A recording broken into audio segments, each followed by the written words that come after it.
So I had a little bit of time today and I thought I would record a short video. As many of you that follow this channel may know, I have a blog where I post there fairly often. I also do case studies on Reddit sometimes. And I actually did one yesterday and got a bunch of questions there.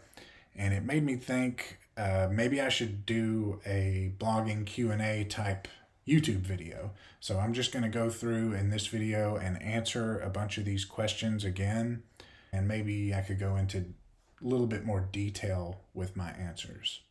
Okay, jumping right into the first one. Some of these questions are going to be directed at the post that I made there, which was about a case study I'm doing for a website that I bought. But some of the questions are also a little more general in regards to blogging. The first question I was getting several times was in regards to Ezoic Ad Placeholders. Unlike other ad companies like AdThrive or Mediavine, who they set up all of your ads for you and you don't have to do anything, Ezoic wants you to set up your own what they call ad placeholders, which is these are the places where Ezoic puts their ads on your site. So you have to set these up yourself. You may be able to request Ezoic to do it for you, but I'm not sure. So anyways, what I had said, and I'll put this first question up here, what I had said about this site I purchased was that it was getting a low EPMV because it was my suspicion that the placeholders were not set up correctly, or there weren't enough of them. Either way, as soon as I purchased the site, I went in and added the necessary placeholders just like I would with any of my other sites, and I almost immediately saw a large increase in both earnings and the EPMV. So what I usually do is Ezoic has a Chrome extension that you can use, and I will typically always use that rather, and I will go to my longest article on the site. So, hopefully well over 2,000 words, the longest one you have. Make sure that it's formatted properly with plenty of line breaks and subheadings. And I will go through and put placeholders about every couple of paragraphs or so that the content itself, just the post, will have anywhere from maybe 15 to 20 or even 25 placeholders. In addition, I'll put placeholders at the top of the post, at the bottom, and in the sidebar. So you end up with 20 to 30 total. And if your blog is only running about 5 to 10 placeholders, you're going to see a very low EPMV, and that's what I think happened with the site that I purchased. So that's answering this question. You just have to do it correctly. There's really no secret sauce for the placeholders. Just follow Ezoic's tutorials and instructions and just do it right the first time, and make sure you get plenty of placeholders on there. Just because you put 30 placeholders on a page or a website doesn't mean that you're always going to show 30 ads every single page refresh. This is when I mentioned that when I received the site from this purchase and the transaction was complete, I plugged the site into my current infrastructure of niche websites, into my portfolio. So it was rather easy for me to just start adding content to it and treat it like all of my other sites. So this person asked, basically, is there anything that a seller could do to make it easier on a buyer like me? And I thought about this for a little while, and I really couldn't come up with a great answer other than, just having well formatted, well written content in general. That's really what I look for. If your site is heavy with affiliate links, it would be nice for that whole process to be a little easier. And, if you had, say, your affiliate tag just tacked onto the end of a standard Amazon link, then you could do a mass find and replace, and that would be a little bit easier. But to be honest, I'm going to go through every single link anyway and just evaluate it, make sure the product is in stock and all that stuff. So I'll probably end up doing it manually anyway. And I've only purchased one site at this point, so I'm probably not the best person to answer that question. This one is just asking, where do I buy and sell my sites, or where do I sell my sites? I've only sold sites with either Motion Invest or through a direct sale. So that's really the only experience I have. Motion Invest was great to work with. It was all pretty straightforward and easy. On the last site, it did take a few days extra than they initially said to get my payment, but it wasn't a big deal. Other than that, everything was great with Motion Invest, and I would definitely buy a site from there again. Or I'm sorry, sell a site there again. I'm sure the buying end of Motion Invest is going to be fine as well. And this next question is in regards to the same site that I purchased, and it asked, how much have I spent on article writing? How much have I spent on content since I purchased it, I guess? I'm going to be honest, it gets thrown into the mix. I don't always separate each site content investment. And I didn't on this one either. So I did estimate, and I came up with around $2,500 probably across maybe 60 articles or so. Okay, here's a question. I had mentioned that this site I bought had its main problem was topic choices for the 300 articles it had. And this person asked a little more about that and what I meant by that. And I gave them an example of the article titled "How to Brew a Cup of Coffee." That would be broader, and that is something I might go for on a niche site. But then imagine doing an article titled "How to Brew Coffee into a Cereal Bowl." That is a little too specific, and it's not really, maybe someone somewhere was out of coffee mugs and all they had was a cereal bowl. So they typed that into Google one time, or, maybe even a few people did. So it shows up in Google Auto Suggest as a possible search. If you go after a topic like that, common sense tells you you're not going to get a lot of traffic. So imagine a bunch of articles that narrow, all on one site. Another common question was, where can I hire good writers? And, there's dozens of places. And if you look on YouTube, there's dozens of places being reviewed by various YouTubers and bloggers in this industry that outsource quite a bit of content. I haven't really used that many. I've been happy on Upwork. I recently signed up to Writer Access, and I've been getting a decent amount of content from them. So for me, just those two places. Okay, now I'm going to move to some questions that have been asked on my YouTube channel. Either I may have answered them, some of them I may not have been able to get to. This person asks, do you target low volume or zero volume keywords? Absolutely, yes. I do target low volume keywords, and I sometimes target keywords where the keyword tool I'm using will spit back 0 searches per month. I don't put a lot of stock into that. I use my own intuition, I guess, to determine whether or not I'm going to go after a topic. Okay, this person asks, how many articles on average or how many page views does it take to get to $1,000 per month with ads? That's going to be different for everybody, so I can't really give a blanket answer for that.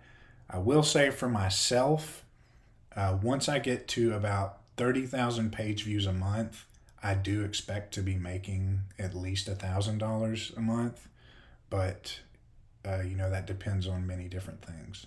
Okay, here's one in regards to how much I outsource. What percentage of your current articles are written by yourself, and how many are written by freelancers? As for the entirety of my portfolio, I don't really know, because in the beginning and even in the first couple of years, I did a lot of writing. I still write quite a bit for my sites, but nowhere near as much. The majority of my time is spent editing articles submitted to me by writers. So nowadays, maybe 90% outsourced, 10% written by myself. Okay, this person seems to be facing indexing issues. Said they've submitted sitemaps. Only 4 posts are indexed out of 50, it looks like. And they're asking if I face similar indexing issues. I mean, sometimes, but I really don't give it a second thought. I write my article, I submit my URL to Google Search Console manually every time. I know I don't have to, but it's part of my workflow. I do it when I complete an article, and then I don't really look back. I add it to my rank tracker and just keep an eye on it. The URL always eventually shows up in my rank tracker. There may be a few outliers here and there that, for whatever reason, just never show up, but my time is better spent moving forward than worrying about old articles that won't index. It's becomes a waste of my time. For anyone else that's having these issues in the early days of a site, I would probably suggest the same thing. Just keep moving forward. Make sure that you've done your part and submitted the URL to Google Search Console. Past that, just keep publishing new content. There's not a lot more you can do. Maybe check back on the URL every now and then and see if it's indexed. This person asked, how many words per article average? I don't really care too much about average word count and total word count on the site. If I were guessing, I would say between 1250 to 1500 words is pretty average for an article on one of my sites. Okay, this person, same person I think, asked, do I use the same keyword research method for all of my websites?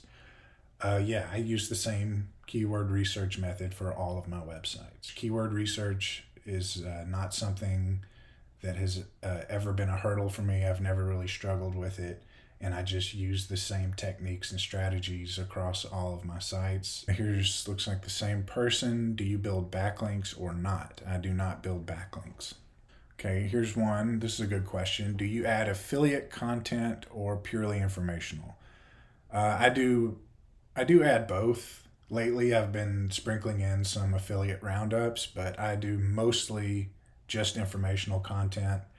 I think a while back, and I actually did a blog post about the ratio of informational to affiliate content, and mine turned out being like much heavier info than I thought, like over 95% info content on most of my sites. Okay, here's another good question. How do you research content for a keyword if there is no data on the web? I would say you're going to have to go to outside sources. You may have to make phone calls, you may have to read books. But the real question you want to ask yourself is, if there is no content or data for this keyword on the web, is there any search volume around this keyword? If there's nothing on the web, then that tells me there's a high chance that it doesn't have search volume anyway, because if it did, somebody would have published something at some point. Okay, here's one that said, I thought you only target low volume, low competition keywords, so I'm a little confused. In the beginning of a new site, I do believe you should go for mainly low competition keywords, but I don't ever want to go for just low volume. That's the opposite of what you want to do. You want more volume, not less volume.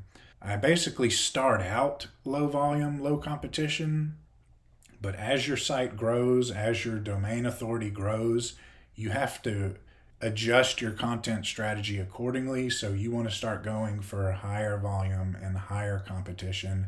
Do I use Ahrefs or SEMrush?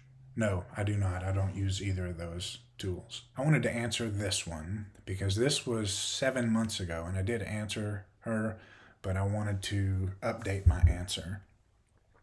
When you could make 6 figures a month. So she's asking how long until I think I could make 6 figures a month, I guess, or at least $100,000 a month. So my reply was, at the time 7 months ago, I haven't set any goals that high. Not sure I even want to try and scale that high. So I'm going to edit that and say, while I haven't set a date or a time as to when I'll hit that goal, I will say that things have changed a lot in 7 months, and I would like to scale that high and beyond. I just don't know when it would be. Here's one from Will. Are you dropping text affiliate links into articles, native ads, or what in terms of your preferred method? I'm assuming he means into info content. Sometimes I do, but only if it makes sense. For the most part, adding affiliate links to an article, to an info article rather, where there's zero commercial intent whatsoever, and many of mine are like that, it's almost a waste of time because the conversions are going to be so low. I will say what I do is during maybe December and peak times, I will sometimes put a somewhat relevant custom ad at the very top of the post. And I've had decent luck with that. I did that for an Etsy product one time, and I think I got it made around 300 a month for a few months, and then I took it off because we were out of peak season.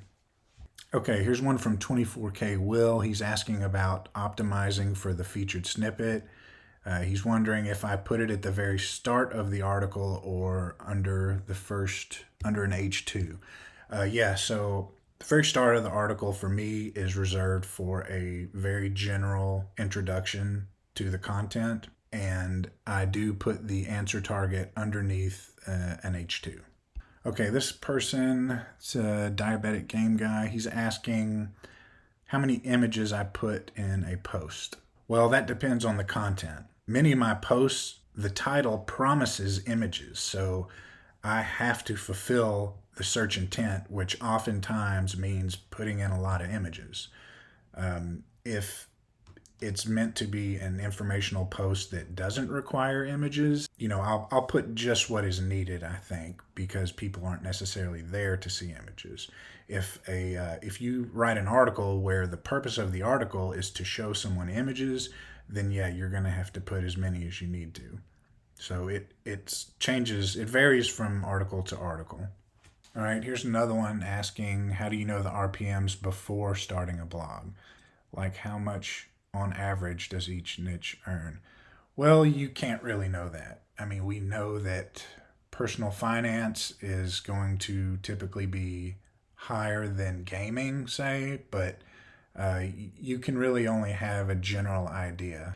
Okay, so that was the last question. I guess I'm going to wrap the video up here. I was going to do a keyword research video yesterday and decided against it. Sometimes those keyword research videos seem slow and just boring. And then there's, of course, 6 tips to improve your keyword research. But I feel like those types of videos are all over YouTube, and I just can't bring myself to publish another one. If you do want to see more content on keyword research, let me know. Or if you liked this style Q&A video, let me know and I can do more of these. Anyways, thanks for watching, and I will see you in the next video.